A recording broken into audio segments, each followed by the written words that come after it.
কাদার গভীরে নিখোঁজ হতে বসা ঘোড়াটিকে প্রথমে এক নারী শান্ত করার চেষ্টা করেন, কিন্তু ঘোড়াটি এতটাই গভীরে গেঁথে গিয়েছিল যে তার একা চেষ্টায় কোনো কাজ হচ্ছিল না। খবর পেয়ে দ্রুত ঘটনাস্থলে পেঁচায় ফায়ার সার্ভিসের উদ্ধারকারী দল।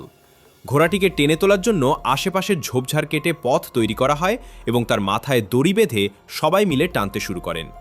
কিন্তু কাদার প্রচণ্ড টানে প্রথম চেষ্টা ব্যর্থ হয়, এমনকি দড়ির চাপে ঘোড়াটি আরও বেশি যন্ত্রণায় ছটফট করতে থাকে। পরিস্থিতি বুঝে উদ্ধারকারীরা দড়ির চাপ আলগা করেন। তারা সরাসরি কাদার ভেতর নেমে ঘোড়াটির শরীরে ও পায়ে একের পর এক শক্ত বেল্ট ও দড়ি শক্ত করে বেঁধে দেন। বেশ কয়েকবারের অক্লান্ত চেষ্টা ও টানাটানির পর অবশেষে উদ্ধারকারীদের যৌথ প্রচেষ্টায় ঘোড়াটিকে কাদা থেকে টেনে ওপরে তুলে আনা সম্ভব হয়। কাদামুক্ত হলেও টানা ধস্তাধস্তিতে ঘোড়াটি মারাত্মকভাবে নিস্তেজ হয়ে পড়েছিল।